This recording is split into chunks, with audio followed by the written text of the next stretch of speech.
Olá, boa noite. Boa noite, pessoal, sejam bem-vindos. Seguimos. Oi, Érica. Oi, Cacá. Saudades. Tudo bem, pessoal? Célia, boa noite. Verônica, Eric, Thaís, Meirelles, Tille, Humberto. Boa noite, pessoal, sejam bem-vindos. Hoje é nosso segundo dia da nossa jornada Arte e Cultura. Hoje eu vou receber o meu amigo querido, o professor Guilherme Freire, para a gente falar sobre a destruição do imaginário e o papel das artes aí para tentar dar um pouquinho de solução para as coisas. Deixa eu receber o vocês estão? Oi, Dani! Oi, Thiago! Lucilene, Júlio, Amanda, boa noite, pessoal! Olá, Boa Bia, noite, tudo bom? professor! Boa noite, tudo bom?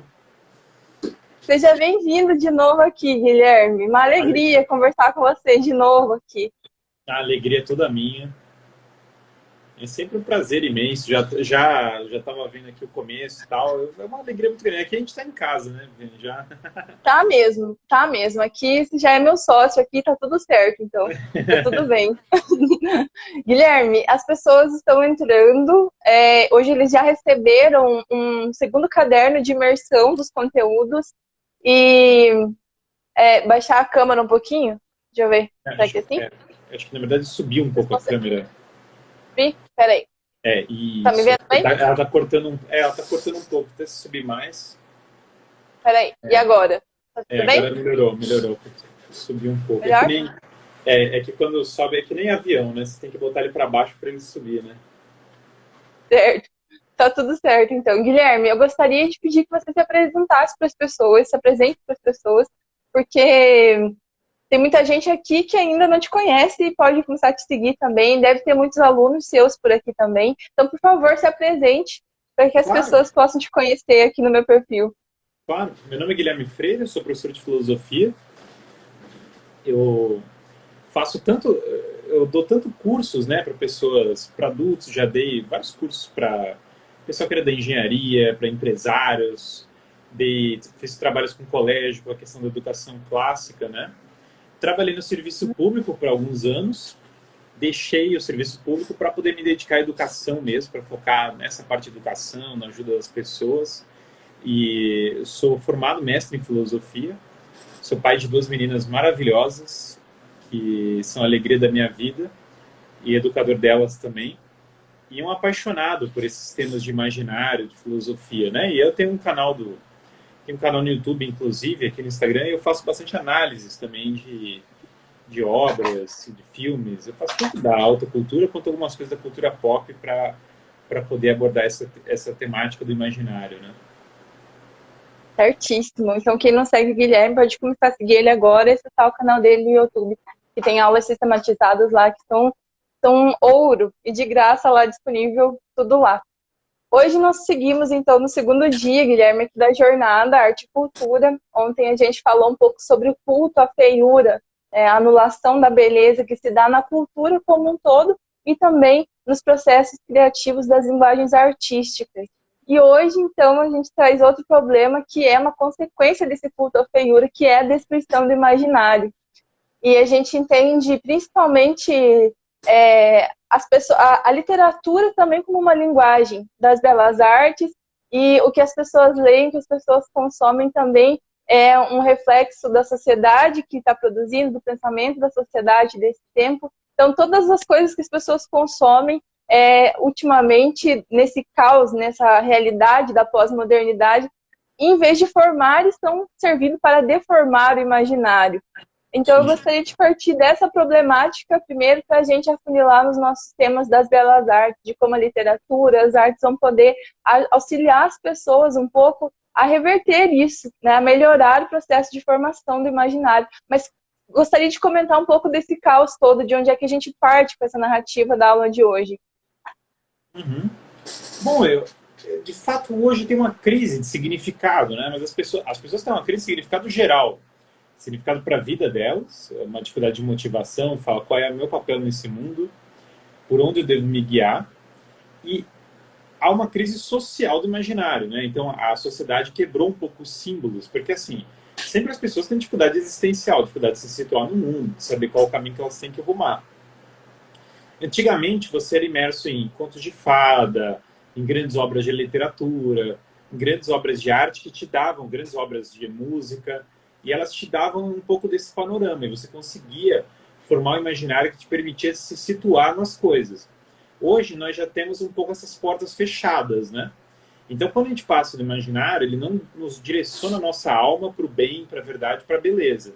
É um imaginário mais cerrado, né? Então, ele normalmente é só irônico, então é um deboche de algo, ou é só uma forma desconstruída, ou é simplesmente uma obra de literatura que tem uma história que não dialoga com a grande tradição, não entra na área mais profunda. Então, você tem uma série de vícios, né, desse imaginário que só lida com paixões mais baixas.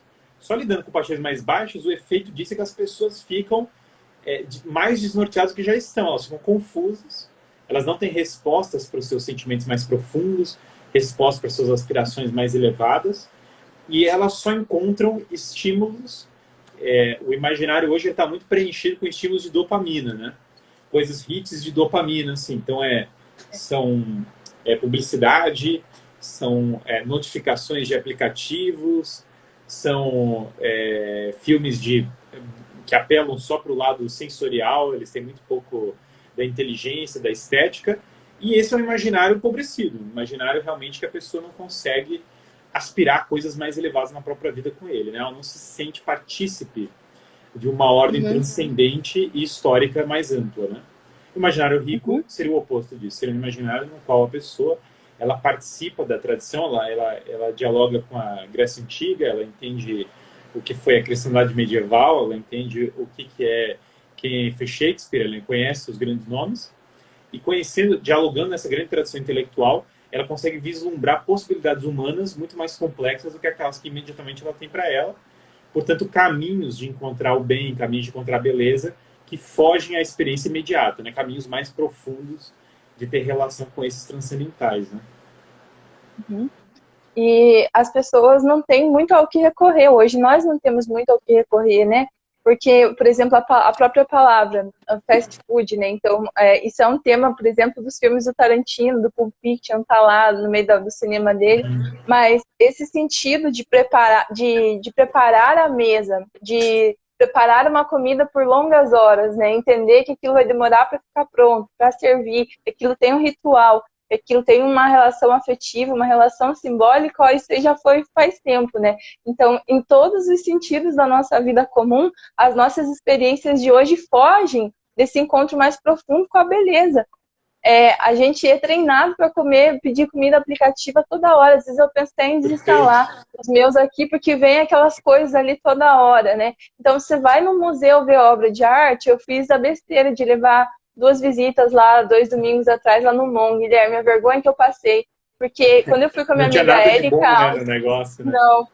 Minha amiga Érica tá assistindo aqui, ela pode confirmar. A gente foi lá uns 6 anos atrás, juntas, e quando a gente chegou lá, tinha alguma coisa que se salvava, e dessa vez não tinha nada, eu passei uma vergonha, sabe? 2 amigos de fora que vieram pra cá. Mas o fato não são só nas artes, em todos os lugares da nossa vida comum, o que nós somos estimulados a viver é uma deformação do nosso imaginário. Então, até é coisa de pensar assim, não tem muito... além de não ter nenhuma perspectiva transcendente, né, é tudo muito raso e muito superficial. A ponto de quando a gente ouve esses discursos de alguns professores, colegas nossos, amigos, mergulhados nisso há anos, né? Então, a gente não tem nem como tentar conversar com a pessoa, porque a pessoa nunca teve outra referência além daquilo. Então, é como se ela desenvolvesse toda a formação acadêmica dela, voltada estritamente para uma perspectiva materialista, a ponto de que, se a gente perguntar qualquer obra, qualquer referência que não seja marxista, a pessoa nem saberia responder, porque não recebeu nenhuma informação além daquilo, não recebeu nada além daquilo, né? Isso é muito triste. As pessoas estão pedindo aqui, só para comentar aqui uma coisa, as pessoas estão pedindo um livro de história da arte, para eu indicar um bom livro de arte. Fiquem tranquilos que no final aqui da live eu vou comentar um pouco sobre leituras de arte. Fiquem bem tranquilos quanto a isso. Já no final da aula já puxo aqui. E, Guilherme, todo esse estímulo que a gente recebe, então, como nós falamos, não só no aspecto das artes, olha a própria religião. Nós que somos católicos, temos uma dificuldade hoje de ser católicos em virtude da teologia da libertação, que é outra coisa que destrói o imaginário dos cristãos, que destrói, e não só dos católicos, mas das pessoas das igrejas protestantes, também tem a teologia da libertação infiltrada nelas. Então, a gente não tem muito ao que recorrer hoje. Nós somos bombardeados o tempo todo para deformar o nosso imaginário. Então, nós estamos no tempo de precisar provar que a grama é verde. Mas não é só isso. A gente é incentivado o tempo todo a viver uma vida de mentira, né? Uma vida acreditando que tudo é relativo, que tudo vale, tudo é liberal, e tudo isso é muito grave. Isso nos traz consequências. Sim. Como que a gente consegue observar essas consequências de uma pessoa que tem o imaginário destruído, né? Porque, só para completar, ontem eu mandei um material, ontem e hoje, cada dia as pessoas recebem um e-book, as pessoas que estão inscritas aqui na jornada, um caderno de imersão. Não é que a gente separe um momento do nosso dia para poder formar o imaginário. Então eu vou tirar 20 minutos do meu dia para formar o meu imaginário. Não é assim. Sim. É um processo perene, né? As consequências da pessoa que tem o imaginário destruído é que a pessoa é uma falta de sentido diário, uma falta de aspirações elevadas, uma confusão uma dificuldade de aprender qualquer coisa, tudo parece que foge à inteligência, dificuldade de se situar, você está lendo um livro, você não se situa no contexto do livro, você não se coloca na época, você não consegue evocar imagens que condigam com aquilo, dificuldade de expressar qualquer coisa mais elevada do que a discussão mais ordinária do dia a dia, dificuldade de imaginar possibilidades humanas superiores, dificuldade de se identificar com grandes personagens da história, de aspirar a coisas assim, até de fazer planos da própria vida, planos mais elevados, assim, muita dificuldade. Você fica uma pessoa mais rasa mesmo, mais superficial nas aspirações, né? E com maior dificuldade de entendimento intelectual e de apreciação das coisas, de ver uma obra de arte, entender, de sensibilidade para lidar com outros seres humanos e sensibilidade para lidar com livros, com pessoas, com obras de arte e tal. E isso é interessante, você falou das perdas de sacralidade, né? Tem essa cerimônia do chá, né? Ela é o contraste com essa cultura natal, porque demora um tempo para eles fazerem o chá absurdo, daí eles vão fazer o chá lentamente, tem um cerimonial, o jeito que as pessoas sentam, não sei o que, e aquilo vai dando um sentido. Tem esse contexto de shibumi, né, no Japão, que é uma beleza de coisas simples, coisas muito prosaicas e simples, né? Então, a cachoeira, uma coisa assim. Isso foi perdido, claro.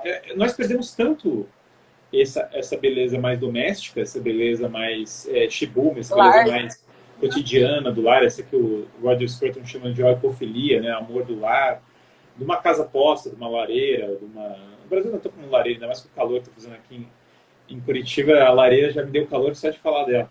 Mas uma lareira, uma beleza de uma casa, de uma mesa colocada, de uma coisa simples, quanto a beleza de uma pietà, beleza, que é a outra beleza mais estonteante, aquela beleza mais de participação, né? Então, você falar da pietà, você falar do Shakespeare, você falar do Dante Alighieri, você falar dos grandes nomes, as grandes obras, a música dos grandes compositores do Palestrina e tal. Então, você tem esses dois lados da beleza, tanto o mais cotidiano e o mais participativo, que são prefigurados, de certo modo, na vida do Cristo, porque você tem o mistério na estética, você tem a tradição cristã bebeu muito disso, a transfiguração do Cristo.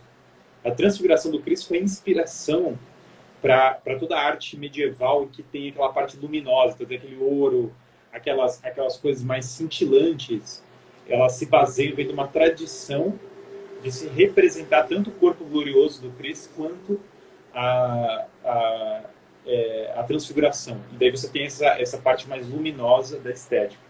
E você tinha essa outra face, que tem um pouco no gótico, tinha muito no São Bernardo, tinha um pouco, né, que pega um pouco mais da natividade. Então, você está falando mais do nascimento do Cristo, e aí, por exemplo, da manjedoura, do, da ovelha, coisas mais prosaicas do Cristo cuidando de um pedaço de madeira e tal. Então, são dois lados. É mais ou menos como se fosse o caminho cotidiano de perfeição dos homens, que é um lado da beleza, e outro caminho, que é esse caminho mais o homem aspirando o divino de uma maneira mais direta, né? Então, esses dois lados.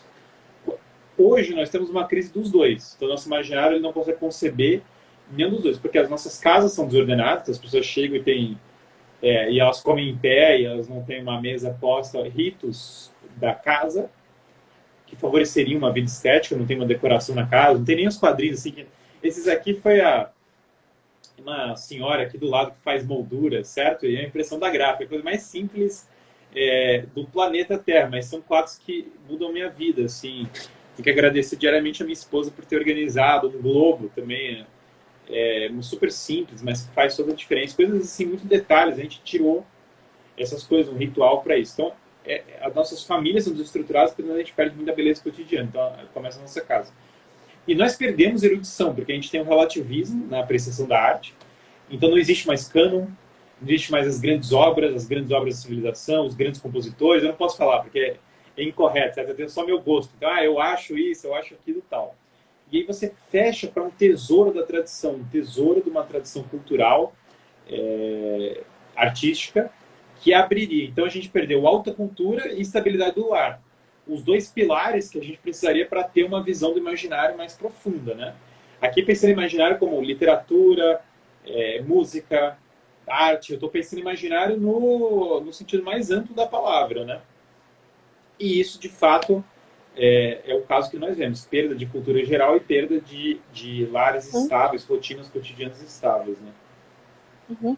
As nossas casas são projetadas para dar outra sensação. Então, nem o aspecto de lar as casas não tem mais desde a modernidade. É bem complicado isso, bem difícil para a gente assumir uma vida no meio dessas coisas todas. Eu não sei que dia que a gente vai destruir os Carniemar, mas se Mas eu souberem, sou me o avisa, primeiro, eu eu pego o vou ajudar martelo. também. Eu lidero o Também a gente martelo. vai Se derrubarem ajudar. o firmamento, eu pego o martelo, viu? Eu sou candidato. Aqui atrás também tem eu tenho duas peças aqui atrás e dá para ver direito. Você falou dos teus quadros aí, eu ganhei as duas aqui. Uma é quase é uma colagem em madeira, não posso chamar de ícone porque não é o ícone original, mas é parecido e tem um cristal ali também que tem um ícone em cima dele. Mas o fato esses pequenos objetos nos ajudam a ter referências de beleza na nossa realidade comum.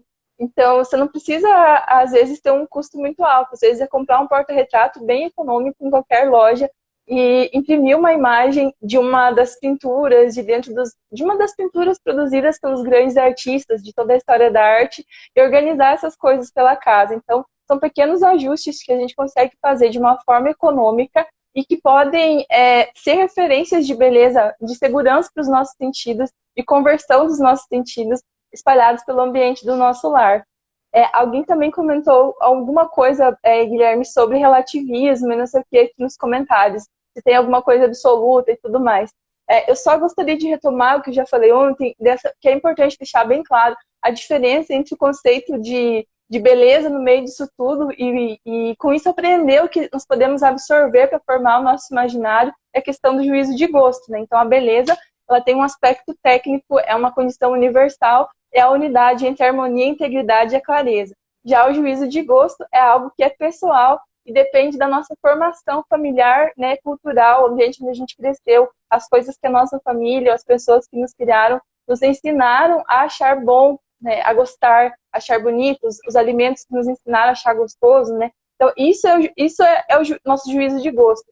E o fator das nossas paixões também nos inclinam a gostar, a achar belas algumas coisas ou pessoas que não necessariamente sejam se a gente não tivesse inebriado, envolvido por aquilo. Então, tem uma diferença entre a beleza, que é universal, e o juízo de gosto, que é pessoal. Não existe como relativizar uma coisa bela, dizer, beleza é relativo, que é belo para mim não é para você. Isso entra no juízo de gosto. A condição de beleza pode sim ser calculada, ela pode ser analisada e compreendida. Então, no meio desse desastre todo de destruição do nosso imaginário, E a gente nem se dá conta, como eu dizia antes, não tem um momento do dia que a gente tire para formar o imaginário. Enquanto a gente está vivo, a gente está formando o nosso imaginário. As experiências que a gente tem durante a noite dormindo formam o nosso imaginário. Então, tudo forma o nosso imaginário. E a gente tem o desafio de forjar virtudes no meio disso tudo para corrigir essas coisas que nos ensinaram de uma forma errada, de uma forma insistente, e conseguir desinfetar um pouco o nosso imaginário. Por exemplo, uma pessoa que cresceu assistindo as novelas da Globo vai ter dificuldade, né, em conseguir discernir se todas as coisas são boas ou ruins. Né? Não, Vai ter com uma certeza. dificuldade em discernir. Uhum. Para mim, Isso é se eu muito conseguir, difícil. se eu estiver alfabetizado ainda, depois de assistir todas as novelas da Globo, eu ainda estou no lucro, assim. Só conseguir expressar frases completas e tal. Pelo amor de Deus. É. E o engraçado é que, sim, para mim, olha o combo, né? Novelas da Globo, Padre da Teologia da Libertação com o Anel de Tucum e fazendo roda. Meu Deus do céu, cara. É a visão do... Uma vez eu tinha uma aula umas aulas no colégio, né? Tava quente, assim, quente que nem esse período, né? E aí a gente tinha que fazer umas atividades repetitivas. Acho que foi o primeiro vislumbre que eu vi do que era o inferno, assim. Eu olhei e falei, cara, o inferno é isso. O inferno é ficar com essa sala cinza, ficar refazendo o negócio repetitivo aqui nesse calor. Eu falei, agora eu tive uma visão da... Eu imaginei o inferno na ocasião ali como medíocre, muito mais do que como uma coisa rebuscada, como uma coisa medíocre, né? E de fato essa coisa da mediocridade é muito visível. Você falou de libertação, a estética é terrível, eles tiram todos os símbolos da igreja e eles botam uns negócios feios, umas imagens deformadas, os anéis de madeira, os símbolos da Amazônia fora de contexto. Então, um negócio que cria uma feiura tremenda. E que, claro, que deforma o imaginário. A novela da Globo é uma pobreza imaginativa terrível. Metade do negócio é só lacração, é falar qual é a nova moda progressista do momento e forçar isso nas pessoas. Não tem nenhum padrão elevado, não sei o que. Não dá para comparar com o cinema do John Ford, do Kurosawa, do Frank Capra. Assim, é uma deformação imaginária total. Os desenhos animados são bastante... hoje em dia deformam muito o imaginário. Assim, tudo que você consome monta o seu imaginário. Se você tem um imaginário direcionado para o lado errado, você vai consumir coisas que vão deformá-lo, né? Eu recomendaria que as pessoas desligassem no da Globo, elas desliguem a TV, inclusive, fiquem com conteúdo selecionado, não fiquem com conteúdo que a TV te joga, eu acho isso uma péssima ideia. Escolham vocês, hoje em dia com a tecnologia tem tantas fontes de você conseguir selecionar qual é o conteúdo que você vai consumir, selecione coisas que vão engrandecer sua alma. Corte essas outras coisas, corte tudo na rede social que não te engrandece, corte tudo. Corte televisão que não te engrandece, corte séries, corte tudo. Essas coisas te fazem mal, não são só um divertimento inocente. Você tem muitas coisas que podem te divertir, que podem relaxar a pessoa, que são maravilhosas e que não vão fazer mal para o imaginário. Então, é isso que a gente tem que buscar elevar os nossos hobbies, os nossos prazeres, as nossas coisas. Porque você pode... Existe um juízo de gosto sobre as coisas? Existe. Como você muito bem falou, você falou a definição tomista de beleza maravilhosamente bem. Só que eu posso ter as paixões mais ordenadas ou mais desordenadas. O meu gosto ele também é influenciado pela ordenação das minhas paixões. Se eu tenho uma alma quebrada, uma vida quebrada, uma alma desordenada, eu vou ter gostos piores. Se eu tenho uma alma ordenada, eu vou ter gostos melhores. Então a gente não pode confiar nos nossos gostos de modo algum, porque os nossos gostos eles são em grande parte determinados pela ordem da nossa alma. A gente pode ter gostos melhores ou piores, né? Então eu acho que a grande questão, quando a pessoa entra e fala assim, não, vou entrar numa batalha para formar o meu imaginário. É uma batalha para você ganhar a sua vida de volta, para você ganhar realmente a possibilidade de vislumbrar coisas mais elevadas com a sua vida. E formar imaginário sim, se afeiçoar ao barroco, ao medievo, às músicas renascentistas, às cantigas de Santa Maria, se afeiçoar ao Alessandro Manzoni, ao Tolkien, ao Shakespeare, ao Sir Gawain Cavaleiro Verde, a Lusíadas, se afeiçoar essas coisas, a coisas maravilhosas, se afeiçoar a escolástica, a patrística, se afeiçoar as Sagradas Escrituras, que não vai ter imaginário melhor do que esse, a vida dos santos. Se afeiçoar essas coisas é formar um imaginário. E aí você está fugindo dessa bolha que você entrou, saindo dessa Pachamama, pelo amor de Deus, coisa horrível. E aí você tá, Pachamama é o lugar dela natural no Rio mesmo. No Rio é um lugar melhor para ela.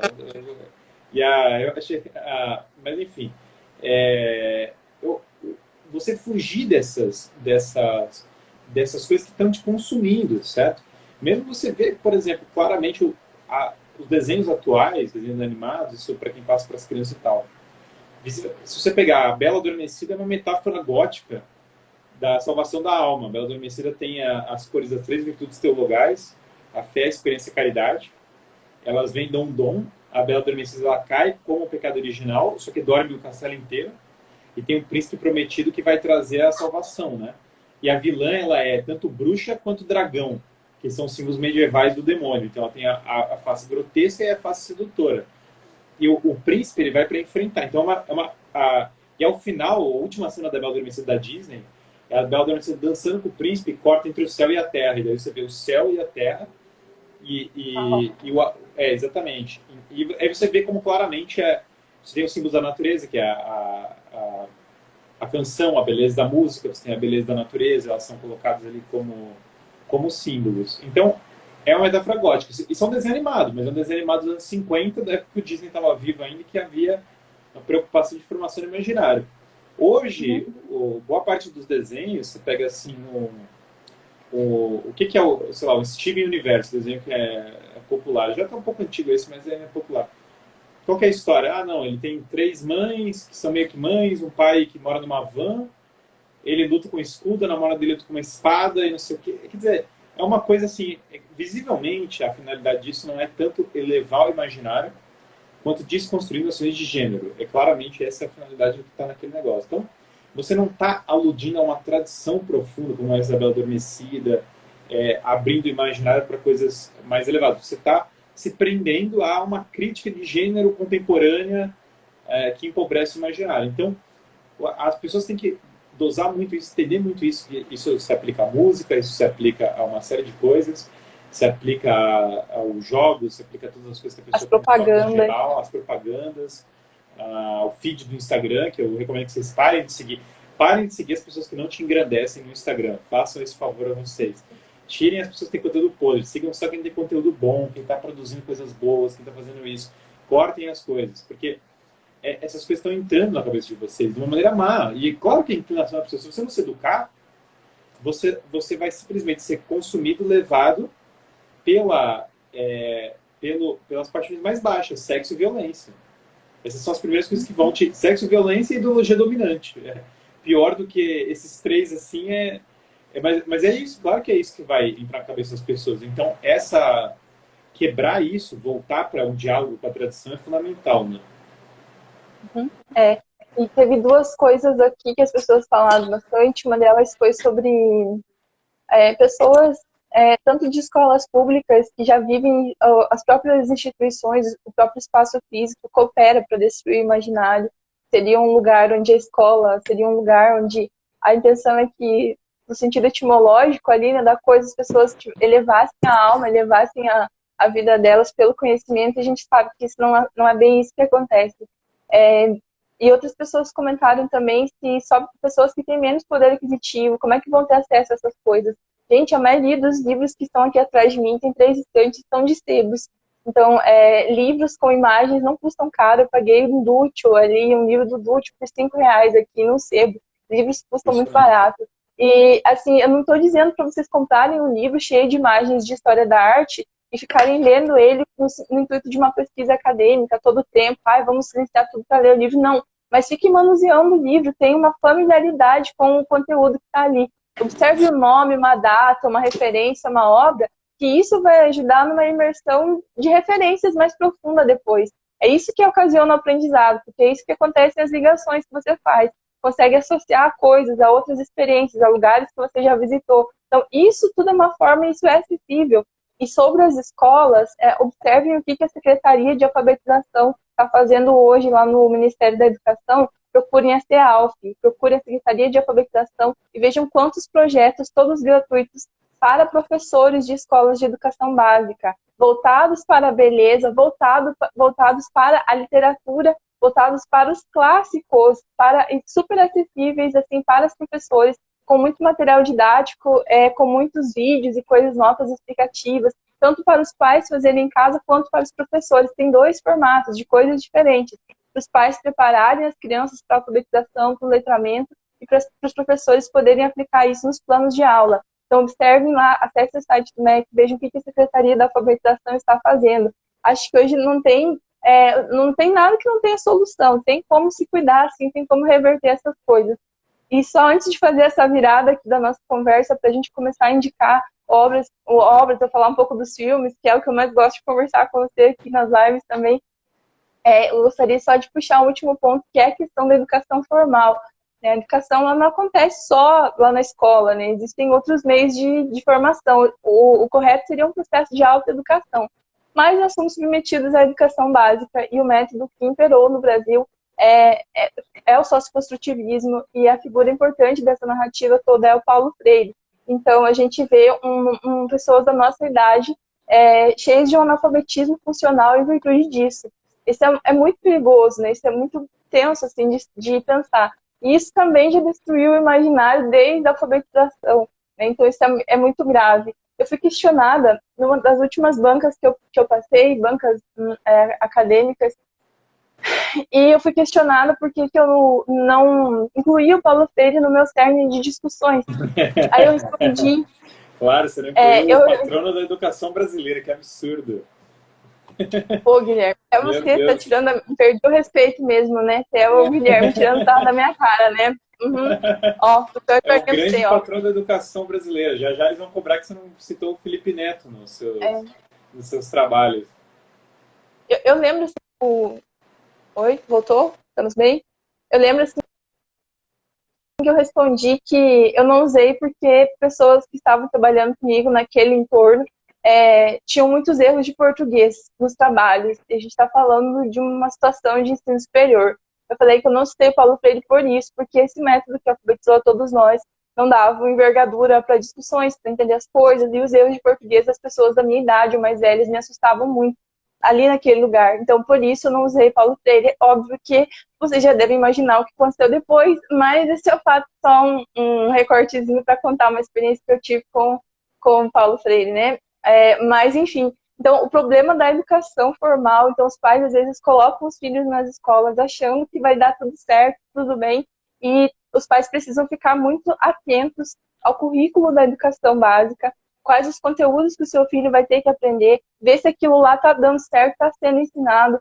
Se você vê que está acontecendo coisas que não dizem respeito ao currículo correspondente para aquele ano, os pais podem entrar em processos judiciais, vocês podem puxar a escola na justiça. Primeiro converse com o professor, com o pedagogo, com tudo, mas se não der, vão para outras opções. Vocês têm o direito de cuidar daquilo que os filhos de vocês estão aprendendo também. Mas, às vezes, esse meio todo acaba acontecendo algum tipo de emborrecimento, né, no meio da coisa toda. Então, precisa cuidar. Precisa ter um tato muito ativo, assim. Fique observando o que seus filhos aprendem. E para quem, assim como a gente se formou a vida toda nesse processo, não tenha medo de traçar o mapa da ignorância, né? O que é o mapa da ignorância? Então, primeiro, para ter o mapa da ignorância, a gente tem que descobrir qual que é o tema da nossa vida. Eu falo sempre que as belas artes são o tema da minha vida. Então, cada um tem o seu. E aí, escolhendo o seu tema, identificando, na verdade, não é meio que a gente escolhe, né? Isso tem a ver com vocação. Identificando o tema da sua vida, traça o seu mapa da ignorância. O que é? Você vai ter que conversar com uma pessoa que é especialista dessa área sua, desse tema, se é biologia, se é medicina, sei lá o quê, se é religião, o que for, se é culinária. Vai ter que conversar com uma pessoa que entende e escrever os principais tópicos de acontecimentos, de fatos, de conteúdos que você vai precisar aprender sobre isso. E aí você vai escolher um tempo da sua vida, sei lá, 2, 4, 6 anos, para você estudar todos esses temas com profundidade. É assim que a gente se realiza nos estudos, né? É assim que a gente consegue avançar um pouco nisso, se aprofundar num tema e poder corresponder também à nossa vocação, né? Então, essa é uma forma de melhorar a nossa formação do imaginário, né? De segurar um pouco aí essa questão da destruição. Mas, Guilherme, eu gostaria de falar um pouco sobre as soluções dessa coisa toda, sobre as possibilidades, principalmente da literatura e do cinema. Sim, poderia falar só uma coisa sobre isso, só um comentário sobre as coisas da escola? Claro, que claro. A Paulo Freire, obviamente, é terrível, né? É uma tragédia que o Paulo Freire seja considerado. O patrão da educação no Brasil devia ser São José de Anchieta, alguma outra figura. Mas, assim, uma figura realmente que tivesse ajudado a educação do Brasil. Mas o pessoal falou, já tem a ver com o tema das soluções, mas basicamente você tem dois caminhos de educação. Alguém falando em homeschool e tal. Ou um colégio verdadeiramente católico, com formação clássica, que é raro, mas existe. No Brasil está surgindo novas iniciativas nesse sentido. Eu mesmo estou aqui em Curitiba, lá no Colégio do Bosque, fazendo um trabalho de educação clássica, para tentar introduzir no colégio de educação clássica, colocando e tal. Estou toda semana indo lá para implantar educação clássica no colégio, ou educação domiciliar. De qualquer maneira, se o seu filho não tem acesso, mesmo que o seu filho tenha acesso ou não tenha acesso a uma formação clássica na escola, você tem que educar o seu filho em casa também, para além da escola. Isso é indispensável. Ou seja, não é porque seu filho entrou na escola, mesmo que ele tenha uma escola boa, que é raro, que a maioria das escolas são muito ruins, mas mesmo que ele tenha uma escola verdadeiramente católica com formação clássica, são pouquíssimas, ainda você vai ter que trabalhar com ele em casa. Então essa é uma coisa para os pais terem em mente. Você, de qualquer maneira, vai ter que trabalhar a educação do seu filho em casa. Seja via homeschooling, seja o seu filho no colégio. Isso é uma... Se o colégio for ruim, aí mesmo você vai ter que trabalhar a formação do seu filho em casa. Vai ter que trabalhar vezes 2, vezes 3, né? Alguém falou Catamarã, eu sou ex-professor do Catamarã, fui professor lá, só para citar isso, mas mesmo com esses colégios, levem em consideração uma formação paralela a eles. A Colégio Everest também é bem bacana, o pessoal lá do Colégio Everest me conhece também, até me chamaram para uma formação lá e tal. Eu estou fazendo esse trabalho no Colégio do Bosque, mas mesmo assim, de qualquer maneira, os pais não têm como fugir de passar uma formação dos filhos em casa. Isso é importante fixar isso. E, assim, eu gostaria só de complementar também, sabe, Guilherme? Sendo honesta, eu não sei se o Brasil está preparado para viver o homeschooling hoje, sabe? Sim, então, assim, eu acho que ainda vai levar um tempo para ajustar as coisas, os pais entenderem de fato aquilo que precisa fazer e tal. Eu mesma, se me tornasse mãe hoje, não sei se eu conseguiria fazer isso totalmente. Eu precisaria chamar professores, fazer algumas coisas ali. Mas o fato é, não dá para jogar fora a educação no Brasil. Nós temos muitas escolas boas, nós temos muitos professores ótimos. O negócio é acompanhá-los, né? Os pais serem mais participativos, entender os conteúdos, ficar em cima e ajudar. Mas a gente tem muita escola boa e tem muita ação de capacitação formativa, docente que está acontecendo e que é muito bom. Quero mencionar minha última experiência de escola que eu tive aqui, que foi com a Escola São João da Cruz, lá de Fortaleza. Não sei se tem algum pai, algum professor, alguém da Escola São João da Cruz, lá de Fortaleza, escreva aqui, por favor. Mas lá, genial, a escola é sensacional. E tudo indica que eu vou assumir algumas aulas, eventualmente por lá, não sei se por um período específico ou o que vai acontecer, mas lá tá maravilhosa. Então, existem muitas escolas boas pelo Brasil todo. Então, tem que ir devagar com essa história de entender o homeschooling, entender a educação básica, porque tudo vale ali na coisa. Tem que entender qual que é o melhor caminho, né? A minha mais velha está no colégio, né? E tá no colégio do Bosque aqui em Curitiba, e eu acabei de ir, eu tive um colégio, a Kátia está no colégio, fui no colégio hoje, e tá de uniforme e tudo. Ai, meu Deus do céu, gente, a Kátia tem 2 anos, tô imaginando isso. 2 anos e meio, uma gracinha, ela já chegou lá e falou que queria estudar, né, lá no colégio, falou, quero estudar, tá, o que vai ter, ficou ouvindo Vivaldi lá no colégio. Mas a gente está com esse projeto de educação clássica, eu tive lá em São José, Colégio de São José, Poços de Caldas, muito bom. Estou com um projeto muito legal de educação clássica. São poucos colégios, mas tem pelo Brasil todo. Então, eu acho que isso é uma coisa para se ter em vista, né? Algumas pessoas falaram isso, é verdade. Então, por exemplo, quando você não tem opção, o homeschooling às vezes é necessário para algumas pessoas, embora seja muito difícil. Aqui em casa, por exemplo, eu falei, eu matriculei Catarina no colégio. Mas, às vezes, a pessoa não tem acesso a uma educação, só vai ter disponibilidade de uma educação muito ruim, né?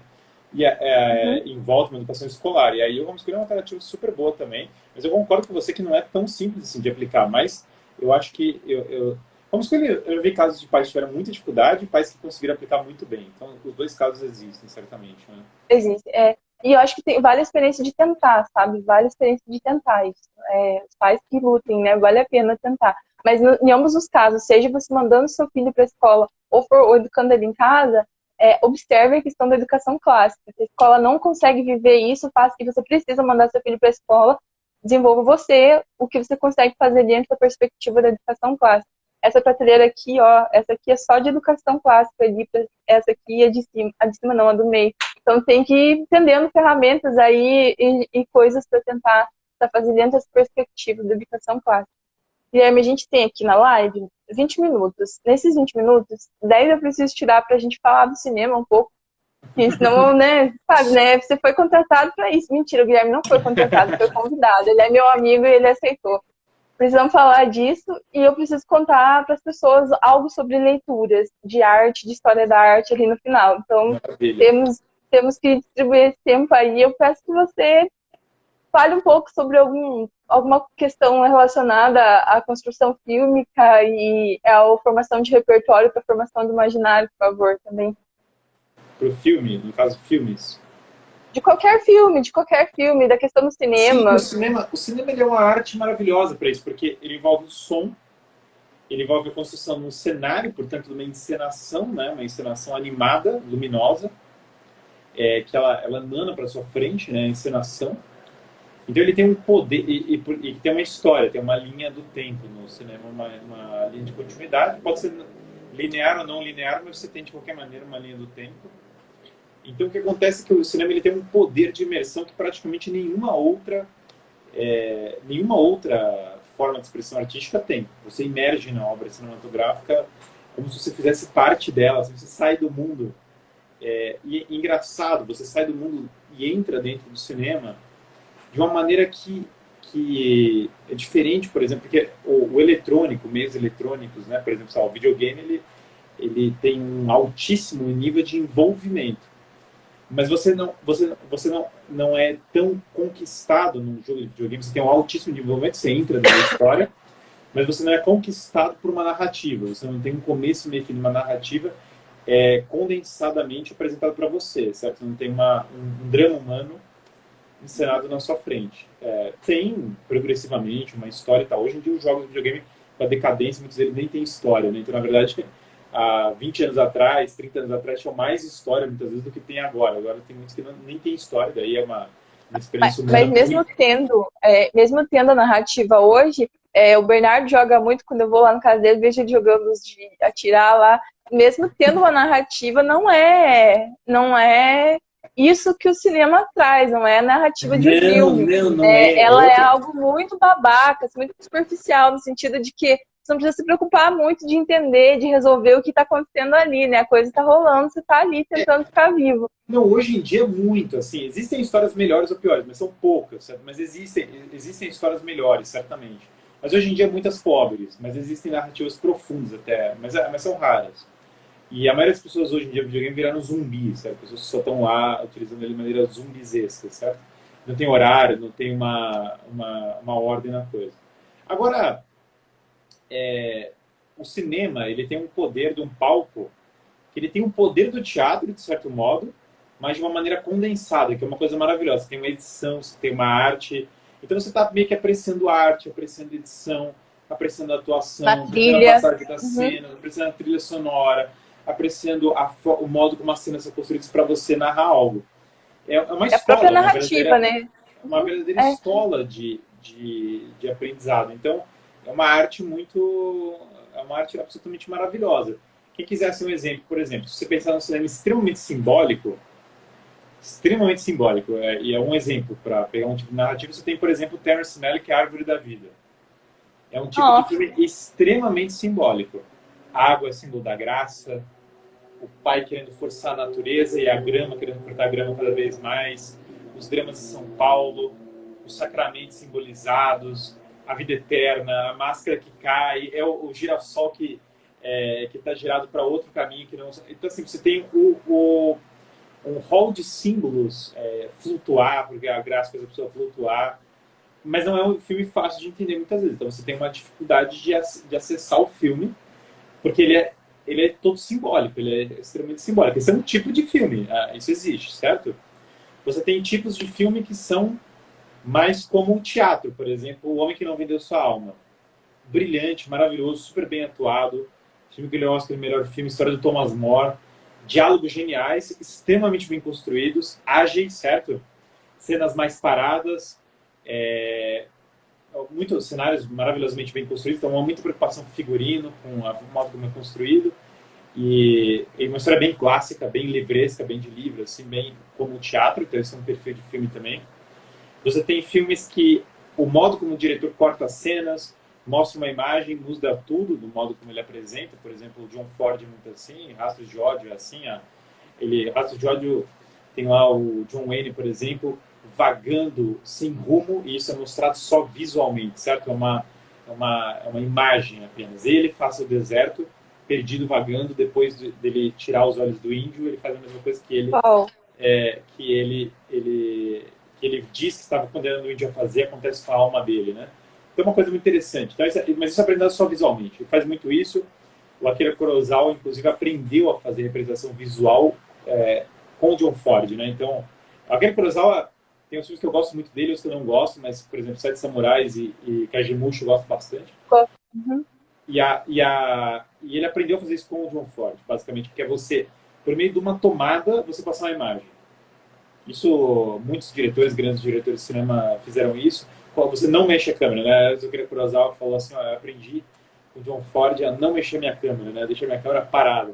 Deixar a câmera parada é uma coisa muito interessante. Você tem até coisas assim muito diferentes. Por exemplo, o Robert Bresson, ele faz os caras não atuarem. Né? Então, tem atores amadores que faz os caras não atuarem porque ele quer de alguma... Eu não sou tão fã assim do Robert Bresson. Na Lumine tem vários filmes dele.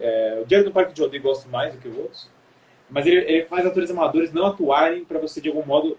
A ideia dele é uma ideia um pouco jansenista, de certo modo, que é uma ideia um pouco herética, mas é deixar a graça transparecer a despeito da natureza. Essa é uma linha. Mas é um tipo de cinema experimental muito interessante. Você pegar, acho que, Diário do Parque de Odeio, você vai ver isso que eu estou falando. Tem uma Santa Teresa lá no meio, tem um padre...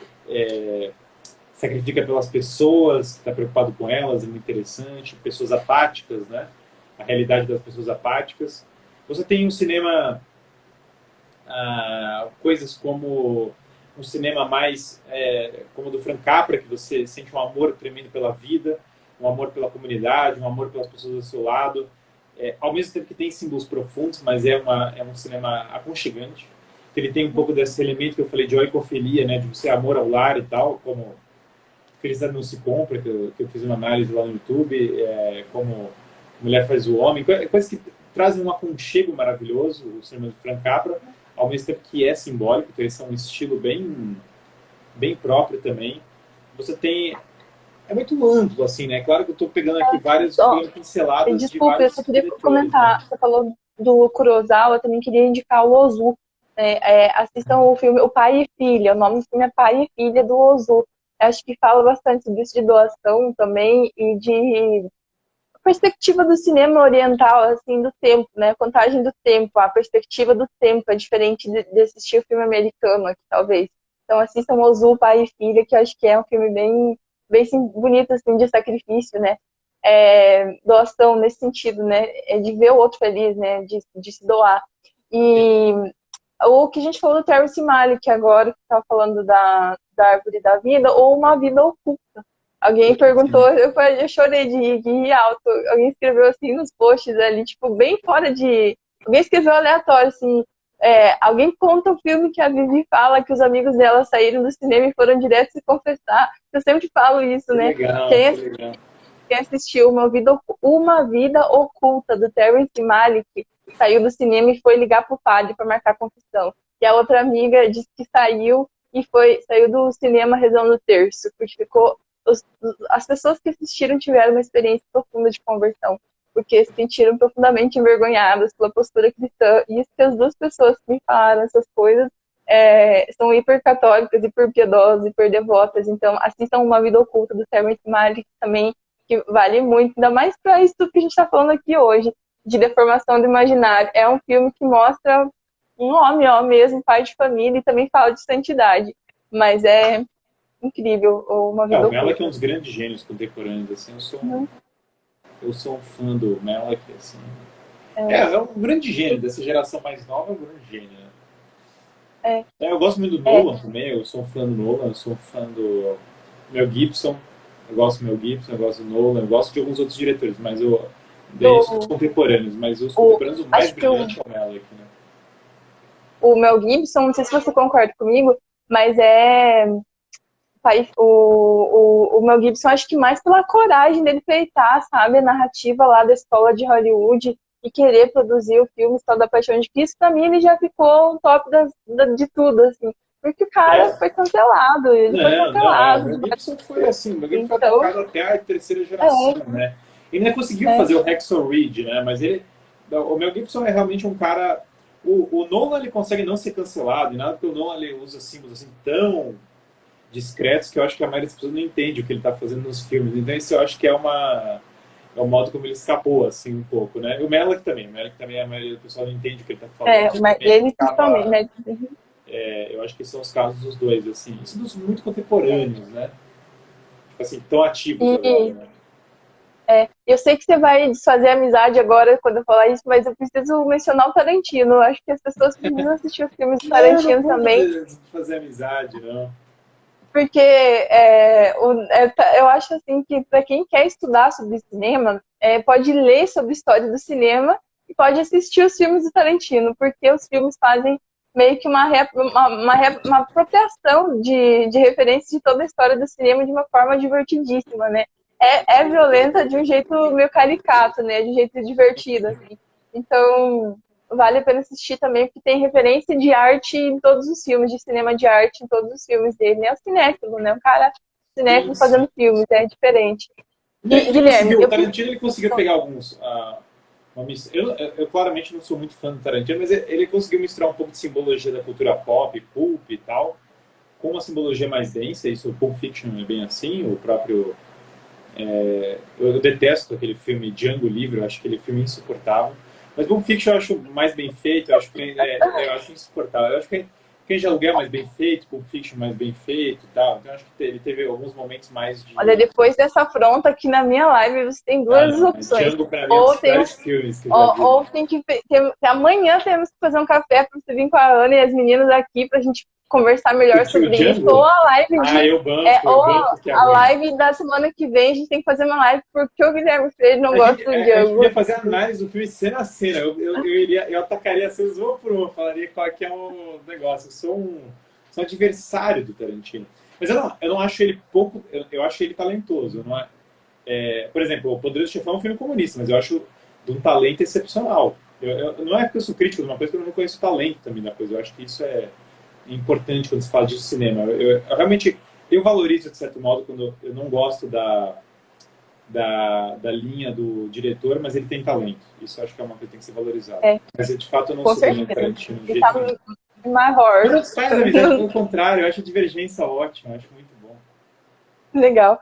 Mas, Guilherme, eu preciso ainda me comprometer com as pessoas em comentar um pouco sobre as leituras da arte, porque as pessoas estavam pedindo aqui de história da arte, livro não sei do que, de referência, de formar o imaginário. Eu vou aproveitar o ensejo e contar um motivo especial também dessa jornada, que é o lançamento de um clube de leitura em arte. E aí isso vai acontecer após a conclusão da jornada. Então amanhã é o nosso terceiro e último dia da jornada Arte e Cultura. E aí eu vou apresentar para as pessoas essa opção de estudar sistematicamente todos esses livros, os livros mais importantes para a história, tanto para a história da arte de um modo geral, quanto pelas linguagens artísticas separadamente. Então, são livros que pais de família vão poder ler e estudar, né, com aulas, com leituras guiadas. Professores vão poder ler, a participar das aulas, receber os e-books que estão lindos. Olha, quem está aqui, que está recebendo os e-books, é a minha testemunha de ver que os e-books estão lindos dessa jornada. Então, vai poder receber e-books semanais dos conteúdos também, dos livros. Vão poder preparar aulas, né? Pesquisadores de arte, pessoas que sempre quiseram aprender sobre arte, nunca tiveram oportunidade de estudar formalmente isso, seguiram outros rumos e hoje podem estudar isso. Então, vão ser 6 meses de um clube muito legal de leitura com orientações guiadas, com filmes junto, com e-books interativos, com cadernos de imersão e obras, né? As obras. E, olha, tem livro de história da arte, vai ter livro das linguagens separadas e também vai ter até literatura que fale de arte, sim, literatura que fale de arte, filmes que falem de arte. Vai ser muito legal. Então, aguardem só mais um dia. Fiquem aqui com a gente mais amanhã ainda na live, que aí vocês vão poder receber essa lista toda de livros, essa proposta das aulas, de estudo, por um clube aí que vai durar 6 meses, de março até agosto. Vai ser bem legal de cuidar disso. Eu acho que por hoje é isso, antes que nós percamos nosso tempo aqui também, do Instagram, da live também. Ontem caiu, foi bem ruim no final, ali ficou meio difícil aqui pra mim. Uhum. Ainda bem que acabou dando certo no final, mas foi um sustinho. E, Guilherme, eu tenho que te agradecer muito pela tua amizade. Estou com saudade de você, da Ana, das meninas. Que legal. Vem me visitar novamente Vamos aqui. marcar esse dia para discutir o Django, discutir outros filmes, vai ser uma alegria imensa. Olha, vamos, não, isso aqui é prioridade agora. Podem vir aqui, o tema do jantar ou do café vai ser o Django Livre. Quando você chegar aqui, vai ter uma decoração do Django Livre que eu vou arrumar na mesa e nas coisas. Já. Brincadeira, não vou fazer isso. Vai ser divertido. Não, eu debato o tema. Eu acho maravilhoso. Agradeço demais o convite, é uma alegria sempre muito grande, né? Quem quiser saber mais coisas minhas, tem lá no guilhermefreire.net, lá ali tem todos os links de tudo meu. Então, na verdade, www.guilhermefreire.net, o link está na minha bio, já tem tudo meu, então não precisa indicar mais nada. E acho maravilhoso esse trabalho que está fazendo com os e-books, acho fantástico mesmo. Bastante gente já me mandou da época que eu tinha do outro curso, o curso que você tinha dado, né, o último, falava do Homero Brito, como que nós chegamos no Homero Brito, adorava aquela propaganda. E muita gente teve feedback positivo, então eu agradeço bastante, assim, acho muito legal assim, o pessoal se interessa por arte e procurar esses conteúdos, né? Certo, Guilherme, muito obrigada mesmo. Pessoal, só vou repetir aqui, se inscrevam, além de seguir o Guilherme aqui no Instagram, se inscrevam no canal do YouTube lá do Guilherme, lá no YouTube, porque lá ele consegue colocar explicações mais aprofundadas do que as coisas que a gente tem que fazer mais breves aqui no Instagram. Então, se inscrevam no YouTube do Guilherme, porque tem uma aula melhor do que a outra, é ouro puro que tem lá. Então, eu sei que essa live vai ficar salva por algum tempo lá no meu canal do YouTube, aqui no IGTV. Então, quem ouvir isso aqui, por favor, acesse e siga o Guilherme Freire lá no YouTube, que tem ouro puro lá das aulas. Vai ter uma onde ele vai começar a gostar do Django Livre no futuro ainda, mas não é o momento chegado ainda. Não, ainda não é esse momento. Guilherme, muito obrigada. Pessoal, obrigada por ficarem conosco. O nome do canal dele é Guilherme Freire mesmo, né? Guilherme Freire. Tá, Guilherme lá no site Freire, vai ter o link do canal certinho. Por isso que eu gosto de direcionar a pessoa para o site, porque aí fica mais fácil. Mas sim, Guilherme Freire. Certo. Guilherme, muito obrigada de coração. Um abraço para a Ana, um beijo nas meninas também. Obrigada, pessoal, que ficaram conosco mais um dia da jornada. Fiquem amanhã, o terceiro dia. Aproveitem o material que está lá no grupo do Telegram, nos grupos do WhatsApp. Estudem a apostila, leiam a apostila, o caderno de imersão, os 2 anteriores de amanhã, que tá bem lindo lá, tá cheio de imagens, de referências. Pessoal, beijo, fiquem com Deus e obrigada. Obrigada, Guilherme. Um grande abraço, Vi, parabéns pelo trabalho. Obrigada. Tchau, gente.